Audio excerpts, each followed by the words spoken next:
Buenas noches.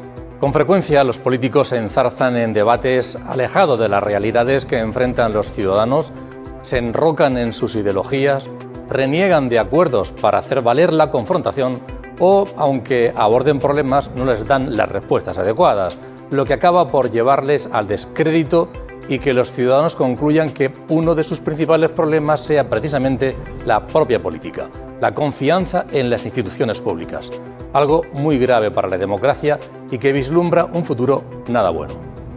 El Observatorio Español de Estudios Demoscópicos ha publicado hoy un estudio sociológico con 800 encuestas en la región de Murcia, preguntando a sus ciudadanos por numerosos temas de actualidad.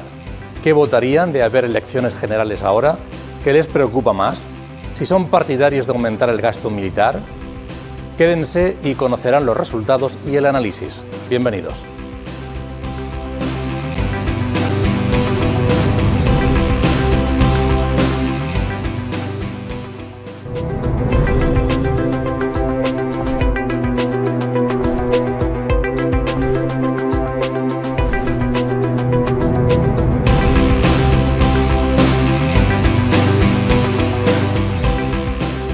Muy buenas noches y bienvenidos al debate en Popular Televisión. La verdad es que tomarle el pulso a la ciudadanía es algo muy interesante para un medio de comunicación, para cualquier institución, para la sociedad en general y también para los partidos políticos y las instituciones. Salga luego el resultado que salga, que es la opinión real de los ciudadanos, una foto fija en estos momentos y cada grupo le gustará más o menos, evidentemente, pero es ese reflejo.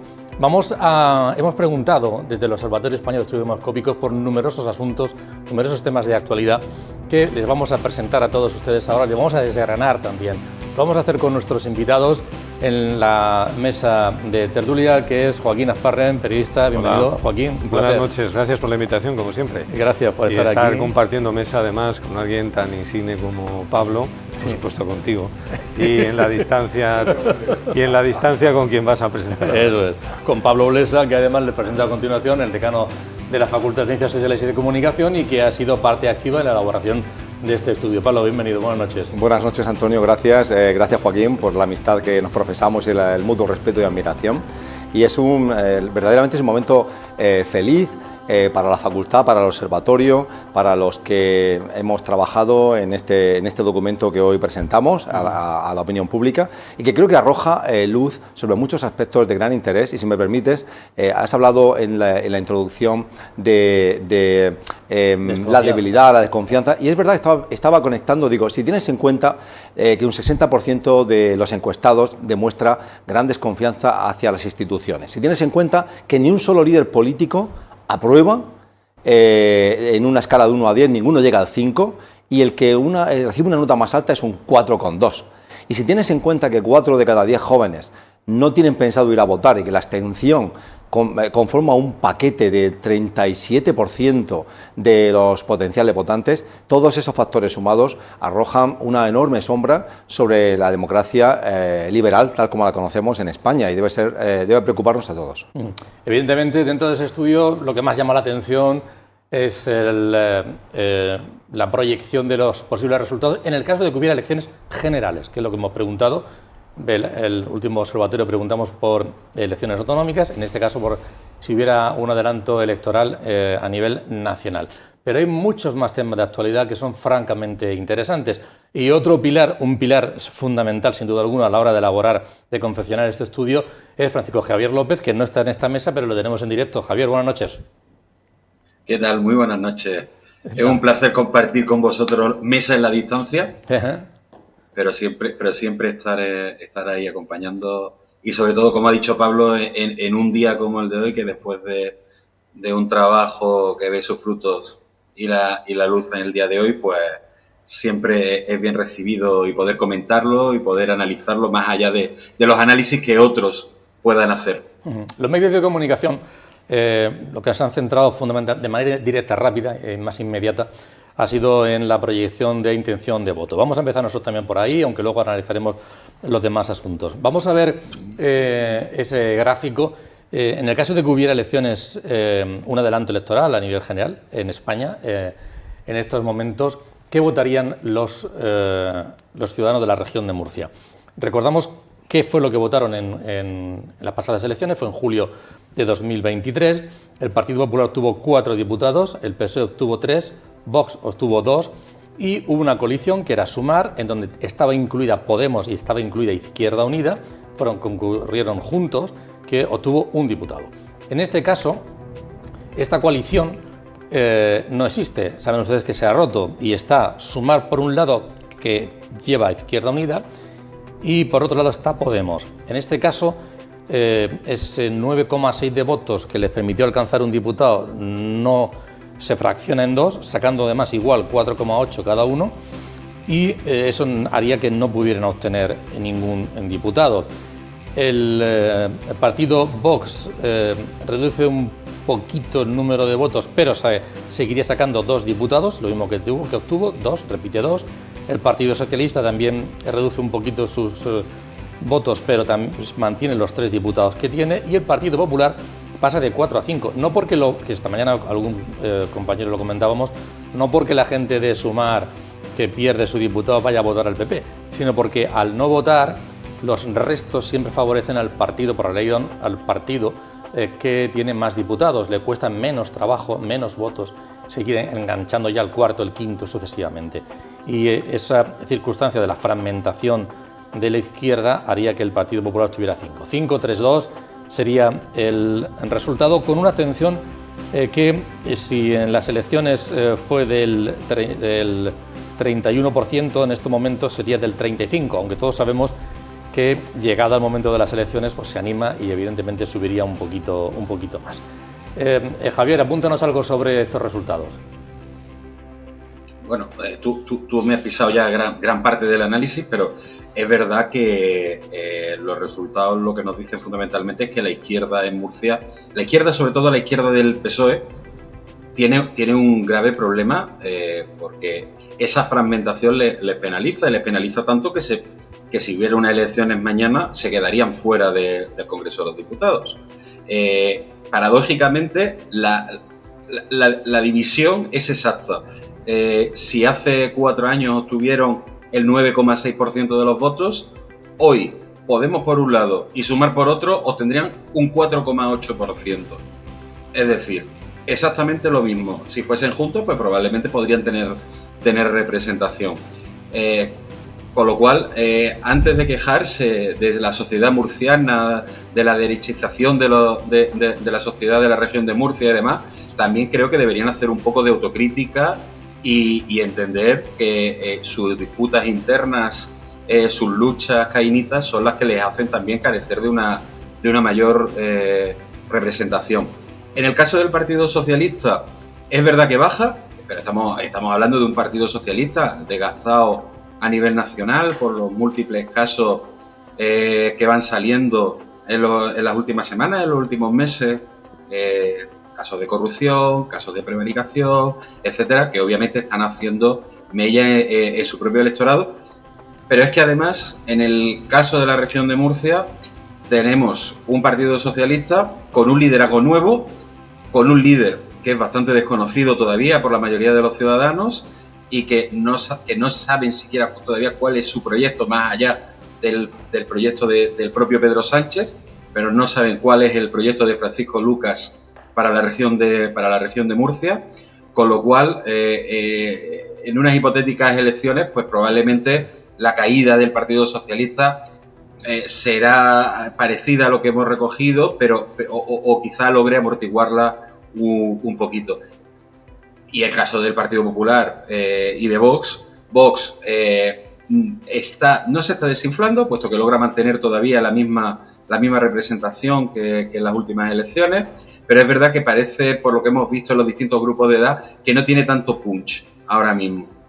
Sin embargo, el Partido Popular sí que se mantiene muy plano en cuanto a cómo capta votos en todo el electorado. Es verdad que a medida que la gente va haciéndose más mayor, va apoyando más al Partido Popular, pero es el partido que vertebra de alguna manera la sociedad murciana en cuanto al voto, y eso se ve claramente registrado en la encuesta, y yo creo que el resto debería mirar un poco hacia el Partido Popular para ver qué es lo que hace para poder ser tan transversal y poder captar votos en todos los grupos de edad y no como le ocurre al resto.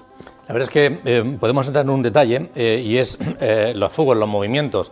Vamos a ver un gráfico en donde se ve perfectamente el trasiego que se produce, bueno, o bien la retención o bien el trasiego que se produce de votos. Y en caso del partido, vamos a ver el siguiente gráfico, en el caso del Partido Popular retiene el 90% de los votos, ahí lo ven ustedes, y luego verán dos líneas muy finas, algunos votantes se van a Vox y también algunos se van a la abstención. En el caso del Partido Socialista retiene el 82,8% y hay algunos se van al PP y algunos se van a la abstención. En el caso de Vox retiene el 79%, hay algunos que se marchan al Partido Popular y algunos a la abstención, y en el caso de Sumar pues se disgrega totalmente. Hay algunos que se van al Partido Socialista y Sumar con Izquierda Unida mantiene el 39,8%, Podemos el 42,6% y también se marchan a la abstención. En el caso del trasiego entre el Partido Popular y Vox pasa una cosa, y es que hay, son muchos los votantes del Partido Popular y se les va un 2,3% a Vox. Claro, un 2,3% de muchos son bastantes. En el caso de Vox se le va un 12,8% al PP, pero como tiene menos, son menos votos. Es decir, que al final se equipara y hay un trasiego ahí prácticamente de permanencia de flujo entre un lado y a otro. Mientras que, como digo, pues la descomposición de los partidos a la izquierda del PSOE es importante. Joaquín. Sí, bueno, algunas reflexiones. Sí. Primero, en torno a la encuesta, me ha llamado mucho la atención que el trabajo de campo se iniciaba el 29 de abril, sí. Precisamente el día del apagón. El día después del famoso apagón. Luego siguió durante toda la semana, evidentemente, ¿no? Pero me llama mucho la atención porque ese asunto que conmocionó a todo el país luego no tiene un reflejo en los datos electorales. Es decir, encontramos a la encuesta al campo, donde se consulta, suponemos que todavía despistado y confundido en torno a quién cargar la responsabilidad del apagón, con lo cual eso no influyó en la intención de voto, porque si ya hubiera poner las comillas, un culpable claro, si hubiera sido el gobierno central o hubiera sido, no sé, alguien y tal, pues podía haber mediatizado más o menos los resultados de la encuesta. Esto queda como anecdótico. Luego sí, a día de hoy seguimos igual, con esa confusión. Bueno, no sé, eso todavía no se sabe, ya veremos a ver. Lo que sí sabemos es que vamos a pagar la factura de la luz más cara, eso ya lo sabemos, por las medidas de reforzamiento de la seguridad, de la estabilidad de la red. Estamos quemando más ciclo combinado, más gas, que es más caro que las energías renovables, aun cuando habría suficiente energía renovable como para no poner en marcha las plantas de ciclo combinado. Pero, como reconoce la propia red eléctrica, me estoy saliendo de la encuesta, no, pero es interesante. Como reconoce la propia red eléctrica, la única forma que tiene ahora mismo, hasta no saber cuál es el origen del apagón, es reforzar el sistema, es decir, darle la mayor estabilidad posible. ¿Y cómo se consigue? Reforzando aquellas energías que se demuestran más estables. Una de ellas, evidentemente, la energía nuclear, la otra son las centrales hidroeléctricas, que ya venían aportando su porcentaje en torno al 30%, pero el punto de inestabilidad que reconoce indirectamente Red Eléctrica, que es la energía renovable, para reforzar el sistema y darle estabilidad, que hace, pone en marcha las plantas de ciclo combinado, es decir, empieza a quemar gas. Con lo cual, los ciudadanos, a final de este mes, notaremos que, a pesar de que hay mucha energía renovable a disposición del mercado, no se está cogiendo toda por esta cuestión de seguridad y, en consecuencia, vamos a pagar más el recibo de la luz en mayo que en abril. Es decir, los consumidores que no tenemos culpa alguna de todo lo que ha pasado, al final vamos a pagar más cara la luz. Y estas son las contradicciones. Cierro paréntesis. Te iba a decir eso, y además una contradicción con la línea que se lleva de que sea las energías renovables en las que cojan mayor envergadura, pero como esa estabilidad y esa seguridad genera muchas dudas, ¿no? Claro, pues a día de hoy se está desechando producción de energía renovable, que se está produciendo. Se desecha, no se mete en el sistema, precisamente por ese reforzamiento de la seguridad y darle más estabilidad. Una paradoja y un antagonismo de lo que a veces se piensa. Oye, me enrollo mucho con esto. No, es un tema muy interesante. Sin embargo, me parece oportuno, Antonio, que tal vez conectar en esa línea de valoración respecto al apagón, que tal vez sí que tenga una influencia la opinión, el cambio de opinión o el reforzamiento de la opinión de los encuestados en la pregunta que hacemos respecto a las recomendaciones de la Unión Europea para prepararse ante posibles catástrofes naturales o conflictos, donde vemos que un 35,4% entienden que es una estrategia de concienciación, pero también que existe una amenaza real. Y tal vez ahí sí que se recoja un poco ese impacto del blackout.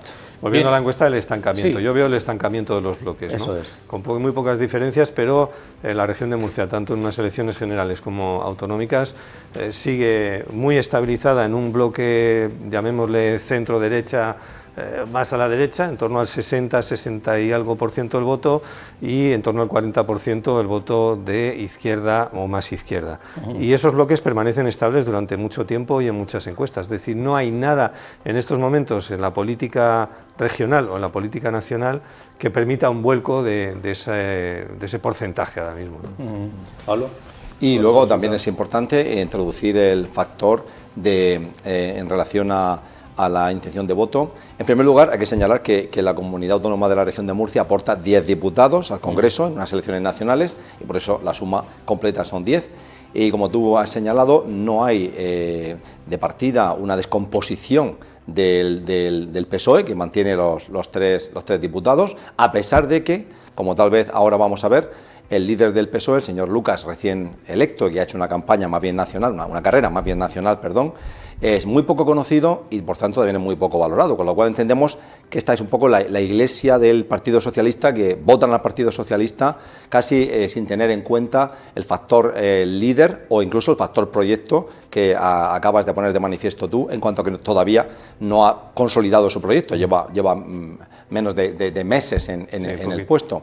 Y me parece importante recalcar pues esas guerras internas tan propias de la izquierda, más a la izquierda del PSOE, que son tradicionales, son históricas y son contemporáneas, como al final terminan llevando a estos proyectos digamos, a baúl de la historia, porque se autoaniquilan, se autoconsumen y se autodesconectan del espacio político, de la opinión pública y de la gente que los vota por esas descomposiciones.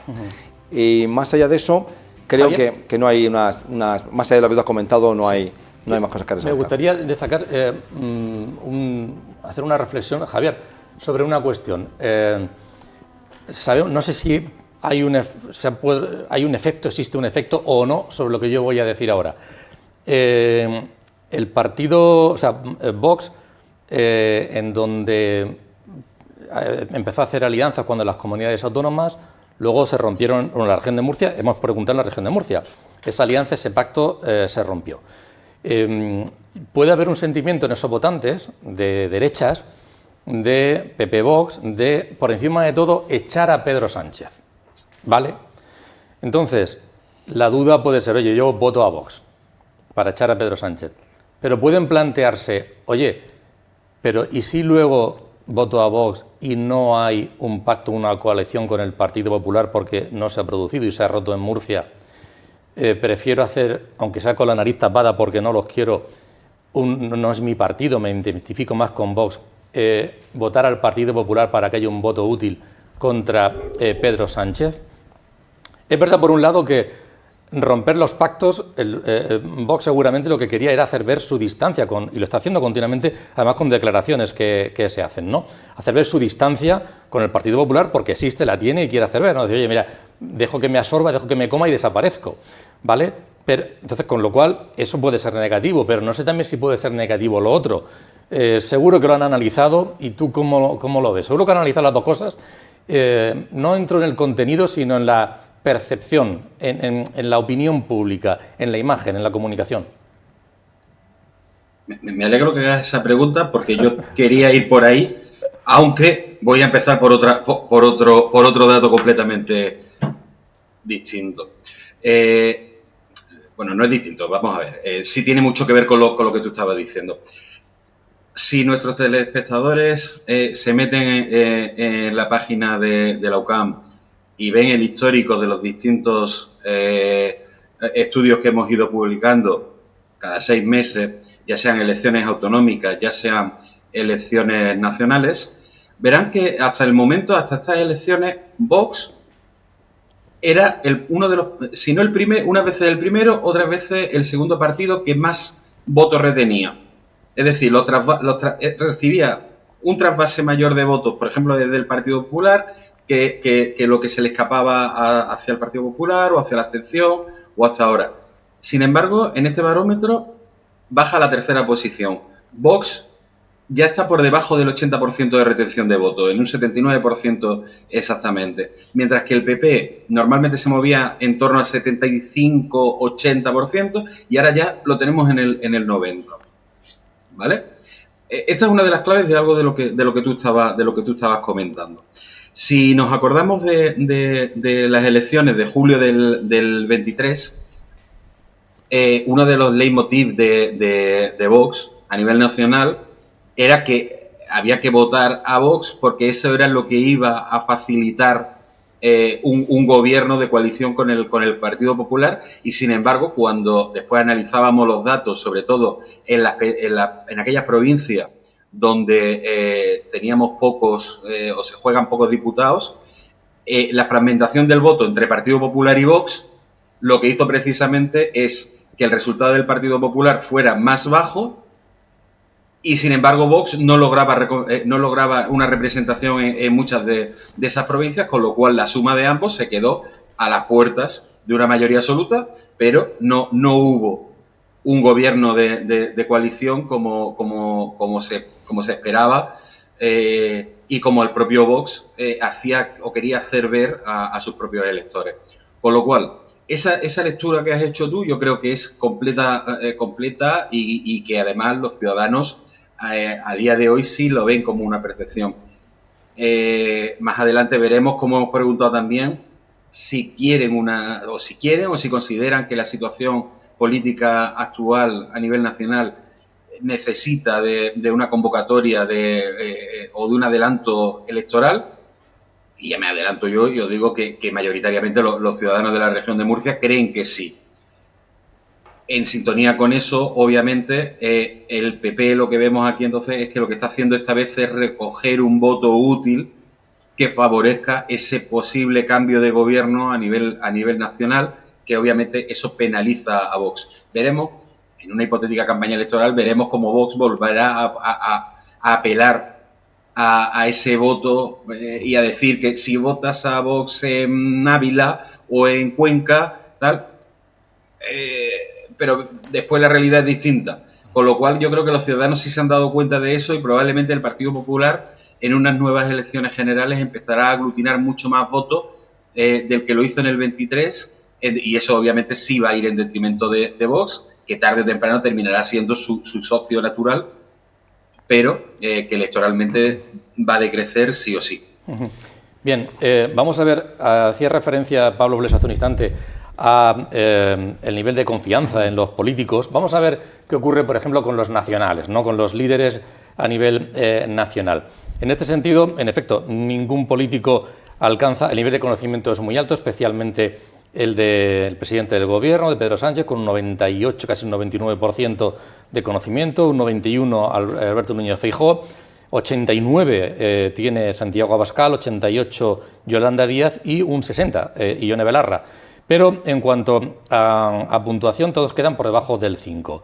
El líder del Partido Popular es el que mejor resultado tiene, un 4,2.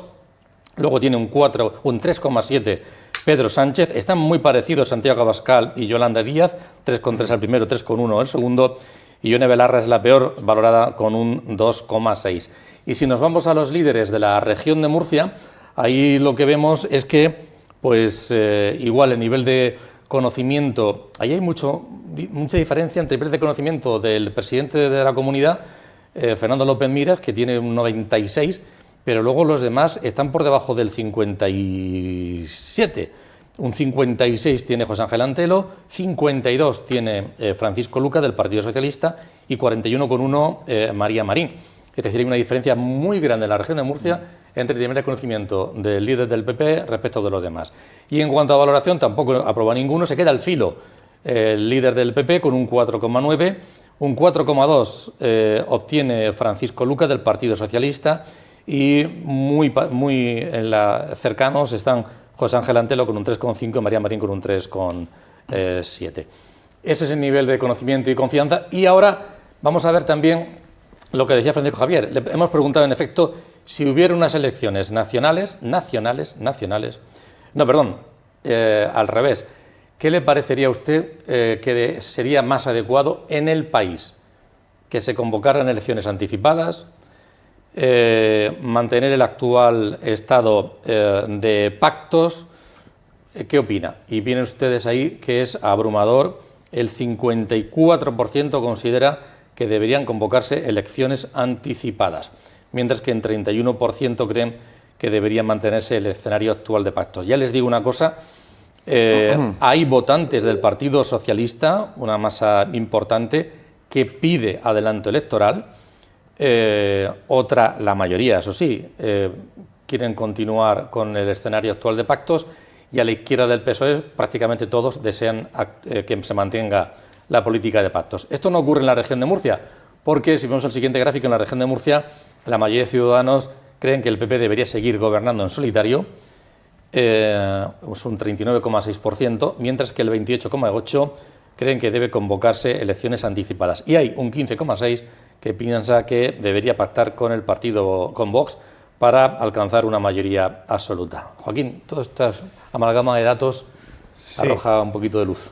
A ver, intentando poner algo o alguna reflexión en torno a lo que es la popularidad de los políticos, ¿no? Sí. La valoración que tienen tanto a nivel nacional como a nivel regional. Hay una clave, yo creo, en el caso del Partido Popular y en torno a Alberto Núñez Feijóo, la figura que desde algunos sectores, o al menos de fuera del Partido Popular, se pone en duda en cuanto a si es un liderazgo sólido frente a la sombra que le viene haciendo desde hace tiempo Isabel Díaz Ayuso, sí. ¿No? Bueno, ahí está el Congreso Extraordinario del Partido Popular a primeros del mes de julio, y hay una clave que está empleando Núñez Feijóo, y es dar un protagonismo a buena parte de los presidentes autonómicos, de los varones llamados del Partido Popular, que son presidentes autonómicos que están gobernando en sus respectivos territorios, para presentar ese liderazgo en torno a él, reforzar esta imagen de liderazgo. Y bueno, pues el hecho de que Fernando López Miras o Azcón o Mañueco o Juanma Moreno sean ponentes en claves, ¿no? en las ponencias de estatutos o las ponencias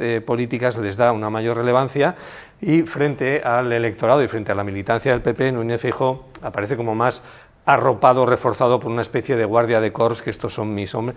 Se ha olvidado de Isabel Díaz Ayuso, sí. No le ha dado un papel más protagonista, amén de que, hombre, lógicamente si organizas el Congreso en Madrid, tendrá que ser alguien de Madrid, del Partido Popular, en este caso el señor Serrano, quien bueno, pues sea el organizador, ¿no? Eso es lo lógico, no vas a mandar a alguien de fuera a organizar el comité extraordinario del partido estando en Madrid. Pero es muy significativo, y esto en el fondo lo que preocupa precisamente a Núñez Feijóo es eso, esa popularidad que no termina de enganchar en la confianza plena del electorado o potencial electorado del Partido Popular. Yo creo que la maniobra ahí es inteligente por parte de él y de su equipo, ¿no? Es decir, bueno, yo estoy aquí, pero aquí está Fernando López Miras, que está mucho mejor valorado en la región de Murcia, el porcentaje está ahí en la encuesta, y esto también evidentemente se replica en otros territorios, otras comunidades autónomas, donde probablemente el varón autonómico o la baronesa autonómica, en este caso, están mejor valoradas por el electorado que el propio líder nacional del partido. Eso como reflexión. Y en el otro aspecto, el del adelanto electoral, bueno, la única hipótesis que cabe en estos momentos de un adelanto electoral que se ha venido barajando en el plano de las elecciones generales, descartado por supuesto un adelanto electoral en la región, es la posibilidad de unir las elecciones, ya que está Francisco Javier en Andalucía, las elecciones autonómicas andaluzas con unas elecciones generales. No sé, ahí está la tentación, pero parece que la solidez de María Jesús Montero como alternativa a Juanma Moreno todavía no funciona, y yo creo que ese paso tampoco se va a dar. ¿Y si se pusiera feo el caso de la mujer? Yo creo que tampoco. Es que ¿qué salida tiene Pedro Sánchez? ¿Qué garantía tiene? ¿Va a ganar las elecciones? ¿El Partido Socialista va a ganar las elecciones? Bueno, según Tezanos y el CIS, ya que estamos en el panorama de las encuestas, parece que sí, ¿no? Pero el resto de encuestas nacionales, bueno, curiosamente le llevan siempre la contraria. Con lo cual, ¿qué utilidad tiene para el Partido Socialista y para Pedro Sánchez convocar unas elecciones generales adelantadas? Bueno, a trancas y barrancas, mientras le vaya funcionando la coalición o no, pues seguirá, por supuesto. Yo creo que sí que va a votar la legislatura. Pues respecto a estos datos, en primer lugar, abundando sobre la idea de que tal vez el señor Alberto Núñez Feijóo no termina de ser ese líder totalmente aceptado por sus propios votantes, nuestro estudio refleja cómo es uno de los líderes peor valorados por sus propios simpatizantes. O sea, vemos cómo frente a la nota que dan los votantes de Vox a Abascal, que es de 7,3, la nota que los simpatizantes votantes del PP dan a Alberto Núñez Feijóo es de 6,5, que es inferior también a la que los votantes del PSOE dan a Pedro Sánchez, aún siendo un PSOE murciano, que creo que tendrá más que una reivindicación que hacerle al presidente del Gobierno por lo que se percibe como un trato un tanto vejatorio a la región de Murcia, ¿no? Y esta es la difícil posición que asume el nuevo líder del Partido Socialista, ¿no? Recuperar esa confianza del murciano hacia un proyecto socialista donde el murciano se sienta integrado. Pero entonces, más allá de esos hechos, la valoración de los líderes nacionales no revela nada más, digamos, sorprendente o llamativo que el hecho de que la señora Ione Belarra tal vez es curioso que sea tan poco conocida, aún habiendo sido ministra, aún llevando ya en el puesto de presidenta de Podemos un tiempo bastante largo, es solo conocida por el 60% de los murcianos y su valoración es la más baja de todas. Pero más allá de eso, no hay cambios sustanciales respecto a otros barómetros que hemos hecho. Sí que existen cambios sustanciales, que yo los voy a conectar con las otras gráficas que ha presentado Antonio, y en lo que es la valoración de los líderes regionales sí vemos dos realidades distintas a las habituales. Vemos que el señor Pepe Vélez, el secretario general del Partido Socialista, que ha sido sucedido por su delfín, por el señor Francisco Lucas, sí que había alcanzado poco a poco un nivel de popularidad grande, aunque había quedado estancado en la valoración general, había subido esa valoración. Estaba consistentemente en el entorno al 4,5. El señor Francisco Lucas, en su valoración y en su nivel de conocimiento, lo que tiene por delante es claramente un reto. El reto de articular su proyecto político, de convencer a los suyos que en un momento dado se alinearon a una parte contundente del 35-40% de los afiliados al PSOE con el señor Conesa, que era su rival, como sabemos, en esas primarias del PSOE, y aunar ese partido que en muchos asuntos sobre los que ha preguntado en nuestro barómetro, vemos que dentro del Partido Socialista hay una clara bifurcación y polarización sobre muchos temas. Por ejemplo, temas de seguridad, temas de defensa. El Partido Socialista muestra menos cohesión interna que el Partido Popular o Vox, por ejemplo, o incluso Sumar, que es muy coherente internamente en todas las cuestiones casi que hemos debatido y que hemos preguntado en el barómetro. Pero ¿qué es lo que voy a añadir en relación a lo que ha dicho Francisco Javier? Pues vemos cómo en la pregunta relacionada con cuál de las siguientes opciones prefieres en el marco de la política regional, un 39,6%, ha contado Antonio, cree que el PP debería seguir gobernando en solitario. Un 15,6% que el PP debería pactar con Vox. Pero cuando esta realidad completa de todos los encuestados la llevamos al recuerdo de voto y a la afiliación por partido, vemos que el 75% de los simpatizantes del PP quiere que el PP gobierne en solitario. No quieren una coalición con Vox. Mientras que en el caso de Vox, que voluntariamente se extricó del gobierno en coalición que tenía con el PP, un 71,4% quieren que gobierne en coalición. ¿Y por qué lo quieren? Pues imagino que por supervivencia, porque lo que vemos también en la valoración de los líderes es que el señor Antelo, claro, Vox en Murcia ha perdido mucha visibilidad mediática, mucho poder político, e imagino también que en buena medida una importante financiación. ¿Y eso cómo repercute? Repercute en que Vox se ha desdibujado a nivel de comunicación, a nivel de la comunicación. Con lo cual, el señor Antelo, que llegó a ser conocido por más de un 80% de los murcianos, ahora solo se acuerdan de él un 56,1% y su valoración también ha bajado en consonancia. Con lo cual vemos que luego, si pasamos al otro quesito, a la política nacional, a la hora de convocar elecciones, vemos cómo el partido que más es propenso a que haya unas elecciones nacionales es los simpatizantes de Vox, con un 85,7%, los que están más convencidos de que hay que mantener los pactos por supervivencia política son, sin sorpresa, los de Sumar. Sumar, un 84,8%, no quieren que haya elecciones. No quieren, están contentos, cobijados en el gobierno. Igual que quieren que haya elecciones un 70% de los votantes de Vox, de los simpatizantes del Partido Popular. Pero voy a la realidad de Vox en la región de Murcia. Perdón, y yo destacaría el dato del PSOE, sí, 57. Un 57,7 plantea mantener los pactos actuales, un 57,7. Sí, sí. Mientras que un 29,5 considera que debería haber elecciones. Ahí sí que hay una fragmentación muy fuerte, que no se produce en el resto de partidos políticos. Sí, dentro del Partido Socialista. Yo creo que en el caso de Vox han ocurrido otras cosas, aparte de lo que ha señalado Francisco Javier y tú, y es que también el PP es tan hegemónico que a cualquier otro partido de su área, de su zona política al que se acerque, lo azula.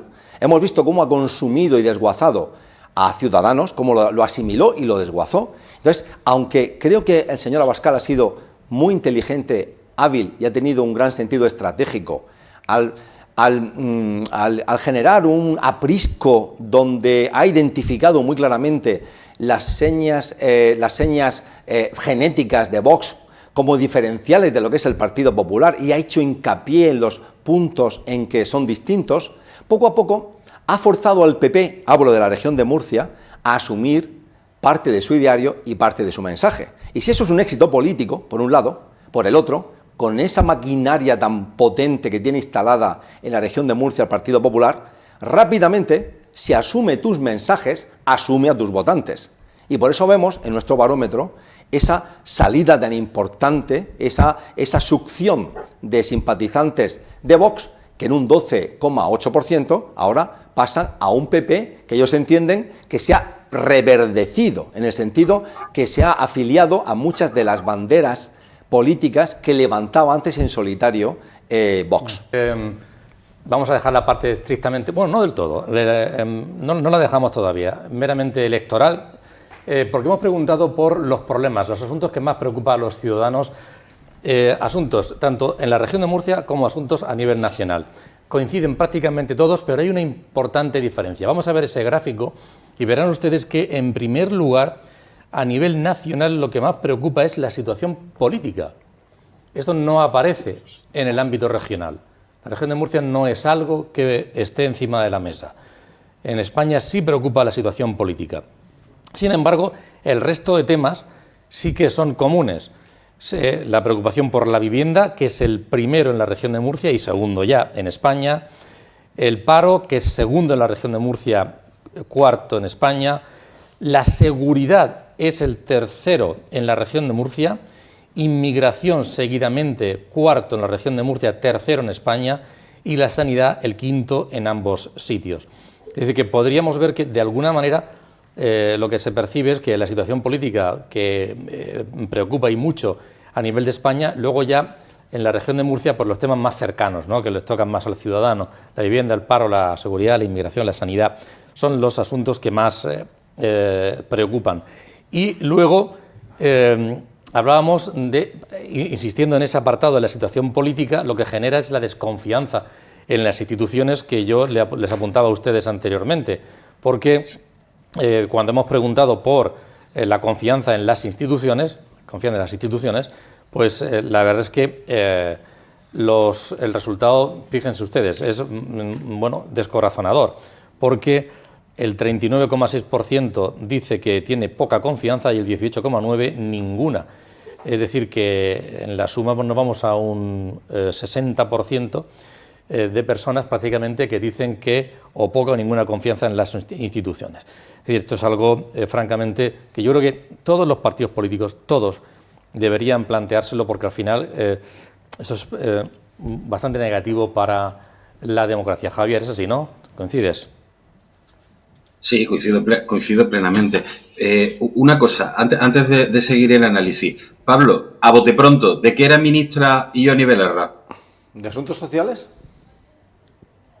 te la has tenido que pensar. Por eso la gente no se acuerda y le da tan poca nota. Bueno, y no solo eso, Sí, lo comentamos antes de empezar el programa, en la región de Murcia, Javier, decíamos, oye, y Javier Sánchez Serna, Urralburu,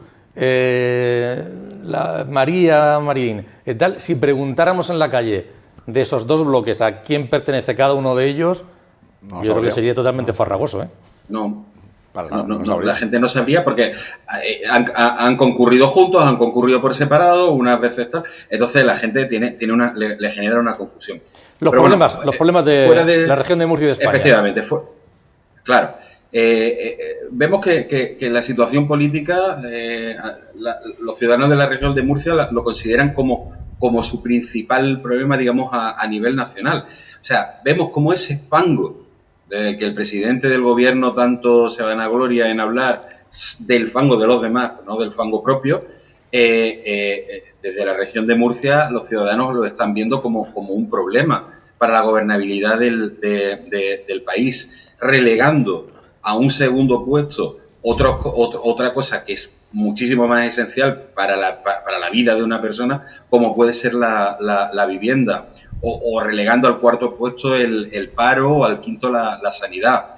Sin embargo, en la región de Murcia, circunscrito al territorio, sí es verdad que la gente sí cree que su problema es la vivienda, es el paro, es la seguridad, es la inmigración y es la sanidad. La crispación política no entra. ¿Por qué? Porque la vida política de la región pasa más desapercibida. Lo que ocurre en la Asamblea Regional, que hay también tela que cortar. A lo mejor no tenemos a Paco Bernabé entregándole a la ministra una bolsa de arena tóxica de Portmán, pero también se dicen auténticas barrabasadas por parte de los diputados de Podemos a los del Partido Popular y viceversa. Pero pasa mucho más desapercibido para la ciudadanía. ¿Por qué? Porque los medios de comunicación al final, aunque sí le damos un eco, sí tienen su reflejo, pero los ciudadanos consumen más la política nacional que la política autonómica. Y sin embargo sí son conscientes de que sus problemas a nivel personal están más cercanos dentro del territorio, y son la vivienda, o es el paro, o es la seguridad pública, o es la propia sanidad. Sanidad que, por cierto, en la región de Murcia se ve más, o la ven como menos problemática, o como un problema menor que a nivel nacional. Entiende que la sanidad a nivel nacional está peor que la propia región de Murcia. Sobre estos asuntos, Joaquín, cualquiera de ellos, pero voy a meter dos apuntes más.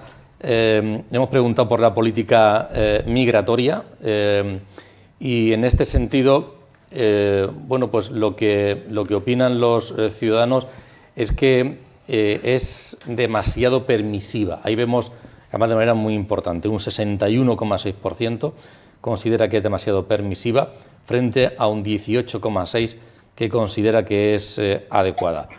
Y en este sentido lo piensan fundamentalmente los votantes del Partido Popular, también los del Partido Socialista, que se fragmenta en dos prácticamente, 41% demasiado permisiva, 36,5% adecuada. Lo piensa de manera abrumadora los votantes de Vox, y quienes no lo piensan de manera mayoritaria son los de Sumar. Y por franja de edad lo piensan en toda la franja de edad. Y luego hemos preguntado también por el tema de los aranceles. Si creen los ciudadanos que la política arancelaria que desde Estados Unidos se ha puesto en marcha puede terminar afectando los bolsillos de cada uno de nosotros. Y piensan que sí, y además que mucho.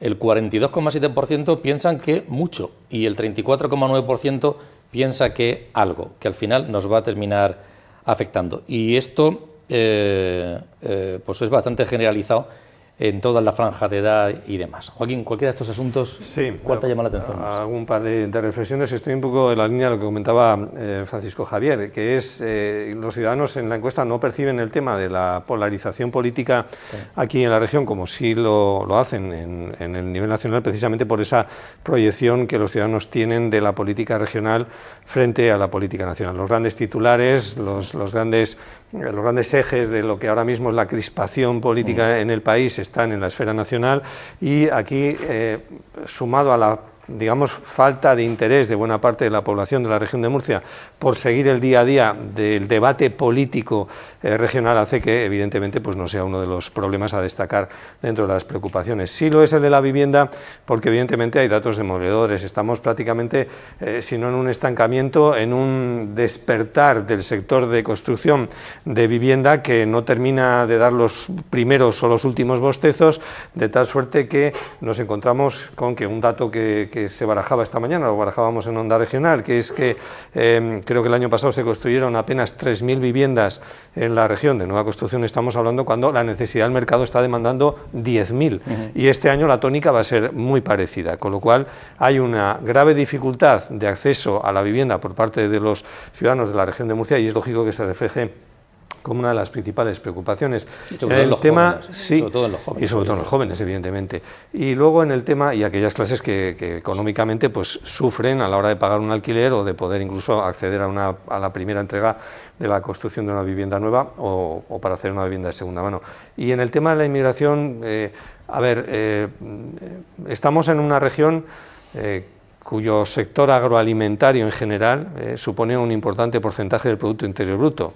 No solamente el sector agrario, que viene a ser del torno del de 4,5-5% del PIB, pero estamos hablando de la industria agroalimentaria. La industria agroalimentaria se nutre en un porcentaje impresionante de mano de obra migrante, de personas que han venido aquí, que se quieren labrar un futuro. Y esto debería concentrar la atención cuando se habla de inmigración y no caer en la trampa, en esa trampa que algunos pretenden, de presentar la inmigración unida a la inseguridad. Es decir, los hechos de inseguridad o seguridad ciudadana están focalizados, son hechos aislados, son hechos que llaman muchísimo la atención. Evidentemente, para las víctimas de los mismos es su principal preocupación, pero estamos cayendo en esa maniobra de identificar inseguridad con inmigración, con lo cual, y en el caso todavía más en particular de la región, es un inmenso error. Sin inmigración, esta región ahora mismo no funcionaría. Tendría que bajar la persiana. Tendría que bajar la persiana. Así de claro.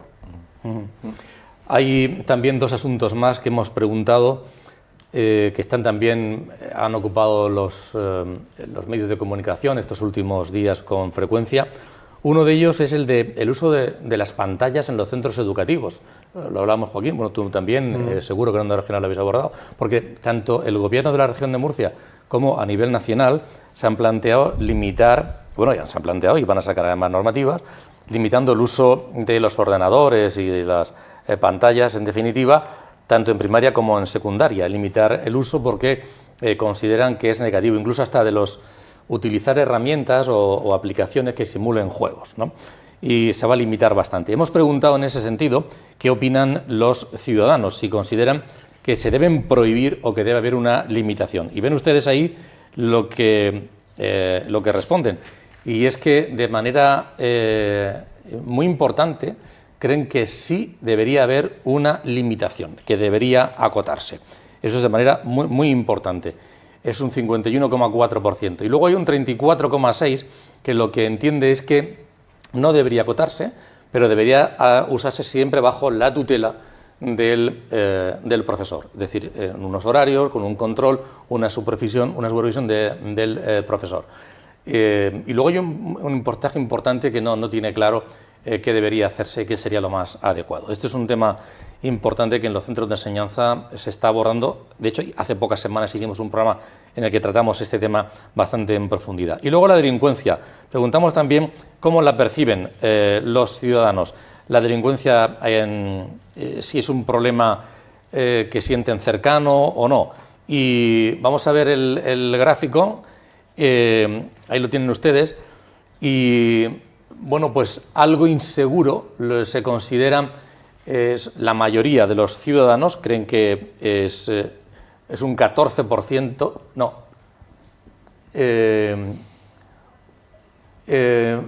muy seguro es quien menos, un 4,8%, seguidamente bastante seguro, un 25%, y sobre todo algo inseguro, un 46,3%, y muy inseguro un 21,3. Es decir, la sensación de inseguridad que tienen los ciudadanos es bastante importante, y aquí sí que hay una diferencia, no en cuanto a franjas de edad, pero sí en cuanto a partidos políticos. Y esto es curioso, me gustaría comentarlo, porque en franja de edad lo opinan la mayoría de los ciudadanos, da igual a quién voten, pero de 18 a 65 años casi todos piensan de manera prioritaria que se sienten algo inseguro. Sin embargo, esto en los partidos, según la intención de voto, varía. La mayoría de los votantes del Partido Popular se siente algo inseguro. En el Partido Socialista hay una nueva fragmentación entre bastante seguro, algo inseguro. Hay una fragmentación importante. Vox, de manera mayoritaria, muy inseguro o algo. Y Sumar son los que más seguridad perciben en la ciudadanía. Hay un componente ideológico importante en este asunto, ¿no, Pablo? Absolutamente, porque de esta manera se refleja que el sentido de seguridad es muy subjetivo y a veces está conectado con la exposición pública que tengan casos de delincuencia. Por ejemplo, si los medios focalizan mucho la atención en casos de hurtos, de robos, de allanamientos de morada, de tráfico de drogas, todos nos sentimos más inseguros. Y luego está la experiencia personal de cada uno, según también dónde viva. Y como tú estás señalando, también es fundamental a quién votas, con quién te sientes, con qué partido simpatizas. Porque ahí, ya que el sentimiento de seguridad o inseguridad tiene un punto de subjetividad y también tiene un punto de estar alimentado, ¿no?, por esa focalización que hagan los medios. Y como ha advertido Joaquín, es peligroso cuando se conecta la noción de seguridad con la noción de migración y se hacen entonces inferencias que afectan a una comunidad, la comunidad migrante, que ciertamente en muchos casos tiene altos ratios de hurto, y eso está demostrado fehacientemente por la policía, pero también es cierto que en lo que son delitos graves tiene una participación mucho menor que los nacionales. Es injusto hacer esa proyección de inseguridad migración. Creo que hay que cortar esa conexión psicológica, que es muy fácil para los humanos hacer ese tipo de extrapolaciones hacia minorías, ¿no? Y sobre todo es fundamental el dato que ha dado Joaquín, de que la economía regional, para bien o para mal, no sería competitiva, ni operativa, ni viable, ni sostenible, sin la aportación de esos migrantes. Porque no hay españoles cogiendo tomates en la huerta, tampoco los hay construyendo casas. Hace poco, cerca de donde vivo, se hacía una casa a un vecino. El 90% de los empleados en esa obra que yo vi eran bolivianos o ecuatorianos. Sí, por no hablar de la hostelería. No, de la hostelería. Entonces, bueno, hay que, cuando uno habla de la migración, pues hay que ver todo el conjunto, cuánto aportan y también qué efectos puedan tener perversos, y también qué grupos. A lo mejor no es igual la migración de Bolivia que la migración de un país del Sahel, no lo sé, el nivel de integración, que también es un factor importante. Por tanto, es verdad que en la inseguridad vemos esta correlación. Según el partido que votas, tiene un sentido muy, muy distinto. Yo me he llamado la atención en nuestro estudio, hablando de seguridad o de inseguridad, y relacionándola con la pregunta que hemos hecho sobre esa admonición de la Unión Europea a los ciudadanos para que se preparen ante posibles catástrofes naturales o conflictos, y es también un elemento de seguridad o inseguridad. Me ha resultado curioso cómo una mayoría de los encuestados entienden que se dan ambas cosas, que hay una estrategia de concienciación, pero que también hay amenazas reales que también justifican después, en otras preguntas, que una mayoría de ciudadanos valore como algo sensato el incremento del gasto militar. Y más sorprendente para mí, que soy profesor de estudios europeos, que una mayoría de murcianos, y muy preponderantes en términos casi iguales, votantes de PP, PSOE, es algo muy transversal, y Vox, salvo los de Sumar, salvo la línea política de Sumar, que estén a favor de un ejército europeo común. Me ha parecido algo sorprendente ese nivel de percepción europeísta y de respuesta europea a las amenazas de carácter militar, y tal vez seguramente de otras, que son la Unión Europea, los países europeos hermanados, conjuntados, los que dan respuesta a los desafíos de seguridad que pesan sobre todos. Sobre esa cuestión vamos a analizarla ahora, pero Joaquín, sobre el tema de seguridad, también es cierto que las cuestiones, no sé si ahora hay más inseguridad que hace 10 años, no lo sé, pero lo que sí, bueno, hay indicadores que sí dicen que sí, que hay un repunte y se ha incrementado. Pero sí que es cierto que la sensibilidad de los ciudadanos ante la inseguridad es muy importante. Es cierto también, por ejemplo, que los medios de comunicación, en la prensa regional, vemos que hay páginas dedicadas a los sucesos de manera expresa. Y también que hemos tenido un principio de año aquí en la región de Murcia con una serie de asesinatos y de sucesos violentos bastante importantes. La percepción de inseguridad hablan a nivel nacional, pero son cuestiones que la ciudadanía que preocupa mucho en cualquier caso. Sí, yo voy un poco en la línea de lo que comenta Pablo. Son a veces percepciones digamos, sensoriales de lo que puede ser por encima de las estadísticas que suben o que bajen en algún momento determinado un punto o dos puntos arriba. Yo creo que los crímenes destacados de los grandes titulares de la prensa, yo creo que la ciudadanía, modestamente, que lo sigue interpretando de una manera aislada, es decir, no por el hecho de que haya 2 asesinatos en un plazo de tiempo muy corto en la región de Murcia, de repente pensemos que estamos en el Far West aquí o algo así parecido, ¿no?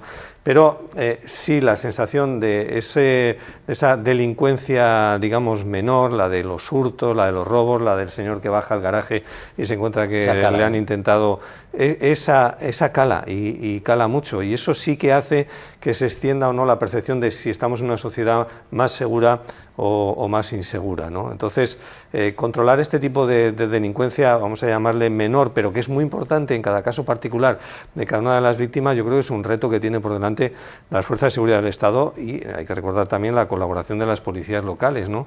De cada uno de los ayuntamientos. Es importante que los ciudadanos se sientan seguros en esos aspectos, ¿no? Lo que son los grandes crímenes, bueno, están ahí, pero no creo que contribuyan a dar una sensación de seguridad o inseguridad ciudadana, ¿no? Son siempre riñas vecinales, son siempre riñas familiares, son violencia a veces doméstica o de género, ¿verdad? Que han sido los grandes crímenes que se han cometido en el principio de año. Yo sí quería introducir un pequeño dato que se me había olvidado comentar. Cuando estamos hablando de la estabilidad del voto de Vox o no, y del Partido Popular si puede crecer a costa de Vox. Sí. Y aquí en la región de Murcia hay un elemento fundamental, que es la bandera. ¿Quién coge la bandera del agua? ¿Quién tiene en estos momentos la bandera del agua? ¿Quién ha cogido el mástil? ¿O quién se está disputando el mástil de la bandera del agua, que da muchísimos votos en la región de Murcia desde hace el botijo, muchas décadas? ¿Quién tiene el asa del botijo? O en Castilla-La Mancha, ¿no? Y evidentemente en esa disputa está Vox y está el Partido Popular. Entonces, errores como el cometido hace unos días en el Congreso de los Diputados de Alberto Núñez Feijóo, ausentándose de la votación, a pesar de que Fernando López Miras había conseguido, con gran esfuerzo, con mucho guante blanco, cohesionar a todo el grupo parlamentario popular del Congreso para que votara a favor de la toma en consideración del proyecto de ley de defensa del trasvase. Todo eso lo tira por tierra el hecho de que Alberto Núñez Feijóo no vote. Y al mismo tiempo eso le da una cantidad de carburante impresionante al argumento de Vox, de que aquí todos votamos de la misma forma en el tema del agua, con independencia del territorio en el que nos encontremos. Es decir, cuidado, Partido Popular, con estos fallos que, si persisten en el tiempo, le van a costar muchos votos aquí en la región. Es un tema que además en próximos días se va a seguir haciendo muy visible, porque entran en vigor ya las nuevas normativas y los regantes están movilizándose. Claro. Hay convocadas algunas protestas, concentraciones y demás, de lo que nos iremos ocupando. Vamos a entrar en un último bloque y le pido a Francisco Javier López que lo analice, porque hemos preguntado por cuestiones que tienen que ver con Europa, que la tenemos mucho más cerca de lo que muchas veces pensamos. ¿Saben ustedes que una de las cosas que se ha estado diciendo recientemente es, entre los apagones, oye, con los apagones deberíamos tener en casa, rápidamente pensamos, pues la botella, la bombona de gas con un hornillo, debemos tenerla preparado, y bueno, los aparatos de radio desaparecieron. Eso, vamos, con imprescindibles ahora. Imprescindible, y las pilas también, hombre, pero además si tienen algún sistema que se autoalimentan, pues muchísimo mejor. Pero es que además con el tema de la guerra en Ucrania y demás, los alimentos, pero hace poco también, con la pandemia, pues acaparamos algunos alimentos. Entonces, la Unión Europea llegó a decirnos que debería ser interesante que tuviéramos algunos utensilios, enseres, alimentos de autoprotección, que lo tuviéramos ahí guardados, que vayamos pensando en eso. Y hemos preguntado, vamos a ver primero el gráfico, si creen que eso es una estrategia de concienciación nada más, poco publicidad y ya está, o ir creciendo en ese ámbito de generar conciencia, o es que hay algo de verdad, alguna amenaza real. La amenaza puede ser bélica, pero también puede ser de alguna catástrofe natural y demás. Y aquí lo que vemos es que el 24,7% creen que es una estrategia de concienciación, el 24,2% que es una amenaza real y un 35,4% que existen ambas razones. Es decir, que la gente se está tomando en serio, sin duda alguna, esta circunstancia. Es algo que nos viene la información desde la Unión Europea, pero que lo hemos vivido todos, una situación u otra, en fechas recientes. Luego también hemos preguntado por el gasto en defensa, que saben que está debatiéndose en el Congreso. Bueno, en el Congreso de Diputados no, porque como no lo iba a sacar adelante el Partido Socialista, pues al final está intentando Pedro Sánchez sacar el dinero de algún sitio sin necesidad de tener que pasar por el Congreso. Y en este sentido, los ciudadanos están de acuerdo en que se incremente el gasto en defensa. Lo dice un 30,7%. Y luego hay un 25% que no está ni de acuerdo ni en desacuerdo, no lo tiene muy claro. Y un 14,8% muy de acuerdo, y luego una cifra similar en desacuerdo. De manera mayoritaria, los ciudadanos creen que debe elevarse el gasto militar por parte de nuestro país. No solo eso, sino que incluso hemos preguntado si creen que sería bueno que hubiera un ejército común en toda la Unión Europea, en lugar de tener solamente el ejército español por un lado, el francés, aunque haya trabajos de relación, de coordinación y demás, que son permanentes esas maniobras, y de inteligencia también, no solamente las físicas, pero si creen que debería ser bueno que hubiera un ejército común de la Unión Europea, y ha sido abrumador, lo decía antes Pablo, el 55,3% considera que sí, y además la mayoría lo dicen los jóvenes. La gente joven cree que debe haber un ejército de la Unión Europea, y además también apuestan por el incremento en gasto militar. Javier, este bloque que tiene que ver con Europa, pero muy cercano a todos nosotros, ¿qué te dice? ¿Qué conclusión sacas? Mira, lo primero, como bien dijo al principio del programa Joaquín, el estudio de campo comenzó al día siguiente del apagón, ¿vale? Con lo cual, es verdad que probablemente la semana anterior mucha gente habría pensado que a lo mejor no había una amenaza real, pero ya vimos que realmente sí hay amenazas de muchas índoles, no solamente bélicos, ciberataques, etcétera. Dependemos de nuestro sistema energético absolutamente para todo, y creo que esto se queda muy bien reflejado aquí en la encuesta.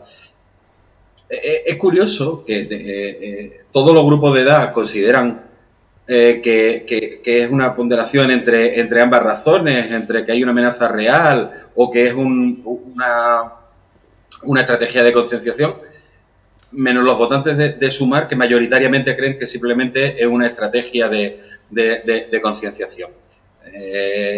Sumar vive en un mundo paralelo en el que no ve amenazas, en el que nada más que hay una guerra en Gaza, y en el que parece que en la Unión Europea estamos aquí entre flores y amapolas. Y eso lo vamos a ver también después en el aumento del gasto militar, ¿vale? También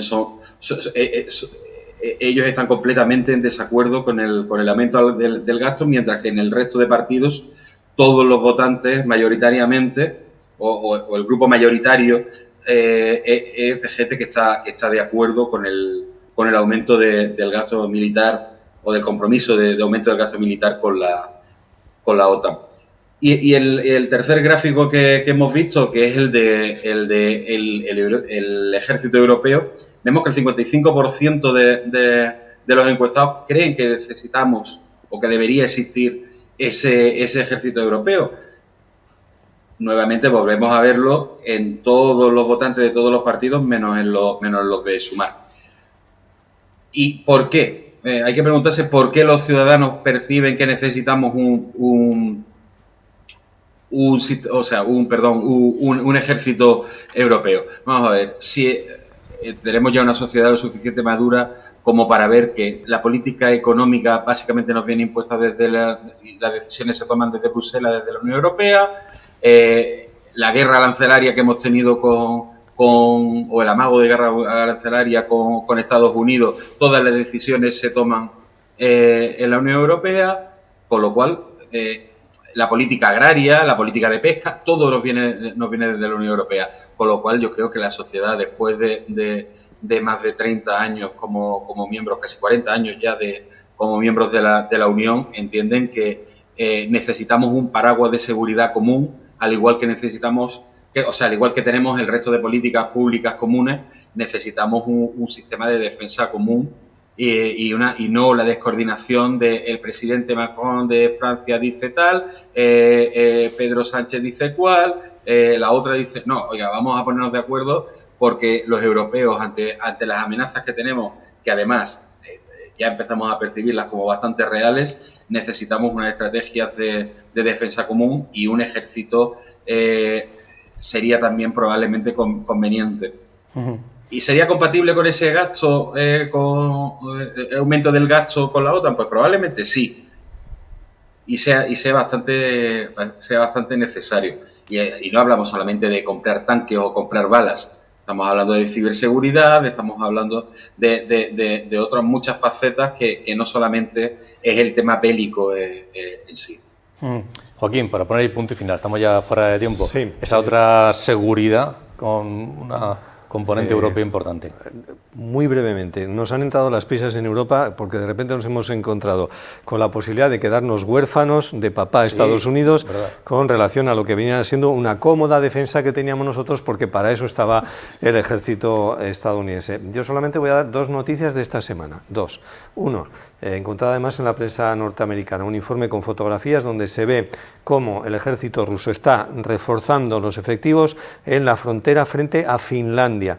Está construyendo nuevos asentamientos para el ejército ruso, construyendo búnkeres para refugiar ahí los aviones cazabombarderos y está haciendo una serie de traslados de vehículos blindados que están albergándose en estos acuartelamientos que está construyendo a escasos kilómetros de la frontera de Finlandia, Rusia. ¿Va a ser Finlandia o los países bálticos la siguiente amenaza real de Putin hacia ya los países de la OTAN? Segunda noticia de la pasada semana. Por primera vez, un buque de la flota fantasma de exportación de petróleo que Rusia está utilizando para sortear el embargo de las exportaciones de petróleo en el mar Báltico era escoltado por un caza ruso. Reconociendo Rusia que efectivamente sigue exportando petróleo a través de estos buques, muchos de ellos antiguos, sí, en muy malas condiciones, pero era una demostración de fuerza ante la presencia de una patrullera de Letonia que intentaba identificar al barco. Esto provocó a su vez el despegue de dos cazas portugueses del despliegue de la OTAN en el Báltico para proteger a estos países y de nuevo, una vez más, y estos son episodios recurrentes, se roza un enfrentamiento aéreo armado entre cazas de la OTAN y cazas del ejército ruso. ¿Cuánto tiempo va a tardar en que esto realmente se convierta en una agresión auténtica? ¿Y qué va a pasar a continuación? ¿Necesitamos un ejército europeo? Ya me diréis, ya me contaréis. Bueno, es una cuestión de tamaño, es decir, pensémoslo con sentido común. ¿Puede España o Francia o incluso Alemania, que es el más grande de los países miembros de la Unión, más poblado y más rico, hablar de tú a los Estados Unidos ante una guerra arancelaria? ¿Puede un país europeo separado de los demás enfrentar amenazas que además son comunes? ¿Puede Finlandia enfrentar, un país de 5 millones de habitantes, enfrentar la amenaza rusa? No, por eso se ha sumado a la OTAN. Por tanto, ahora que, como han retratado muy bien, y quiero añadir otra amenaza más, que es muy importante, también sabemos que junto a esos esfuerzos por circunvalar las sanciones que además se han impuesto ayer la Unión Europea impuso la 17 ronda de sanciones a Rusia y ahora dirigida efectivamente a estrangular ese flujo de petróleo, sobre todo petróleo, que se vende y se exporta a través de una flota fantasma con más de 200 buques. Pero también hay otro asunto que nos da pavor, y es que corten uno de esos cables por el que circula solo, nada más y nada menos que el 95% de las comunicaciones por Internet. Mucha gente cree que las comunicaciones, Internet, los datos, llegan a tu casa por satélite. No, llegan por cable, el 95%. Así como el 95% de la energía que va en esos pipelines también enterrados en el mar. Y sabemos que de vez en cuando un barco sin bandera, aparentemente no afiliado a un estado, pues suelta el ancla y te puede dejar apagado, te puede apagar Internet en todo el continente, pues son cables que dan servicio a todo el continente. Entonces, ¿cómo Europa está enfrentando el abandono, diría, cardíaco de Estados Unidos? ¿Por qué? Porque quizá de facto América no puede dejar abandonada a Europa, pero ha dicho que lo va a hacer. Entonces es como en una disputa doméstica cuando el marido o la esposa le dicen a la pareja que hay que hablar. A partir de ahí se corrompe la fe, el lazo, la unión, ¿no? Entonces aquí es lo mismo. América ha dicho, no sé si te voy a ayudar en caso de que tengas problemas. A lo mejor no te ayudo. Más abiertamente en la campaña electoral y más violentamente, Trump dijo, no, es que voy a animar a Putin a que invada a todos los países que no paguen por encima del 2%. Entonces, ya que Europa está haciendo un esfuerzo militar para mantener a los americanos conectados con menos gasto a la seguridad europea, merece la pena también reforzar los artículos de la Unión que ya hablan de una política común de seguridad y una política común de seguridad que te pide un ejército común. Entonces quizá va llegando la hora en que eso se materialice. Vamos a terminar ya, nos dejamos fuera los WhatsApp, Joaquín, vale, lo dejamos para otro día. Lo de los WhatsApp. Javier, muchas gracias por aguantar ahí con esa conexión online. Los WhatsApp los tratamos otro día. ¿Te parece? Venga, estaremos atentos. Nos comunicamos nosotros por WhatsApp. Vale, gracias por haber estado ahí y por haber trabajado intensamente en la elaboración de este informe, igual que a ti, Pablo, también. Muchísimas gracias por estar aquí esta noche. Joaquín, ha sido un placer, como siempre. Y felicitaros a los tres, que sois los papás del estudio. Sí, me alegro. Gracias, Joaquín, muchísimas gracias por venir. Gracias a vosotros. Volveremos el próximo jueves, mediante. Muy buenas noches y hasta entonces.